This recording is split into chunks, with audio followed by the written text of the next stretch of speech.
The tourism boom is mainly thanks to the rising middle class in China. And according to a report by Alliance, the nation's households saw their financial assets increase nearly 18% last year. But in that same time, their debt also rose by as much as 23%. For more on these trends now, I'm joined by Robert Hockett, live from New York. He's Edward Cornell Professor of Law at Cornell University. Welcome to the broadcast, Professor. Thank you. Hi, thank you so much for having me. The rising household debt and consequently liquidity constraints are of real concern right now. Has the household debt problem become this hidden danger to the economic health of China?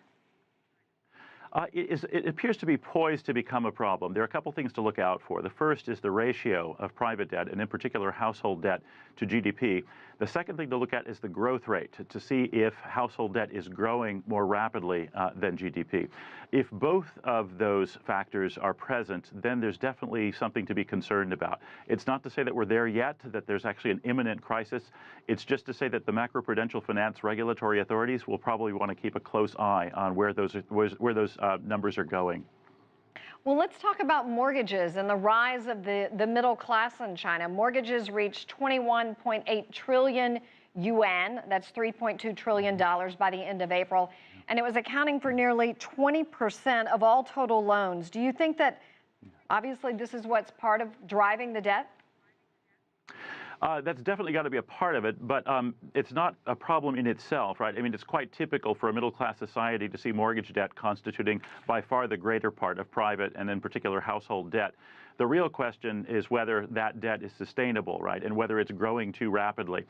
What's also, of course, of concern is whether it's driving essentially a kind of inflation or hyperinflation in the housing markets. Typically, if excess availability of credit is driving home or housing prices up very rapidly, that's typically a sign that what you have is a kind of hyperinflation underway, essentially a bubble. When that kind of thing happens, of course, we all know what happens at the end, right? Once you reach the inflection point, the homes can plummet in value, and then people end up owing more than they own. The Chinese middle-class consumers, they're expected to be making between $16,000 and $34,000 by the year 2020 and really taking on the world. What are they spending their money on, and are they spending their money on high-end products? It's interesting. The Chinese middle class looks remarkably like the American middle class does, at least at certain times in our history, and actually more like the American middle class than like, say, the Japanese or the South Korean or the Singaporean middle class. A lot of the financial assets that are held by the Chinese middle class now are in the form of real estate or in stock equities that are available in the stock markets. Those, of course, are the two financial asset markets that are most prone to bubble-like behavior. And, of course, when you end up having bubbles that go bust in both of those markets more or less simultaneously or back-to-back, that's when you have a real serious debt deflation, i.e. depression problem afterwards.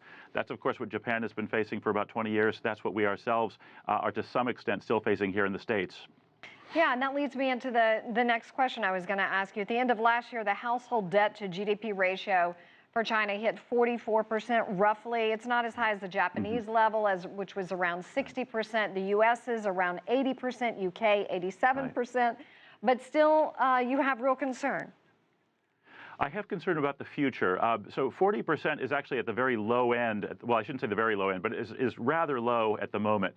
You don't really have to worry in a serious way until you reach about 125 or 150% on the one hand. And then again, a rapid growth rate in that debt level at the same time. So China clearly isn't there yet. But I think it's best to sort of be on the lookout for these problems before they become truly problematic. I've got a lot of confidence in the People's Bank of China. The Chinese central bank seems to be very good at tracing the right indicators. I suspect that they'll know when to move. But I do hope that my belief is correct, right? Again, it would be premature to act now, but it's something to keep an eye on because it won't be that long before China gets there on current trend. Well, some economists are saying that the year 2020 could be the pre-crisis peak when you compare it to what the U.S. went through. What can be done between now and then to turn this around?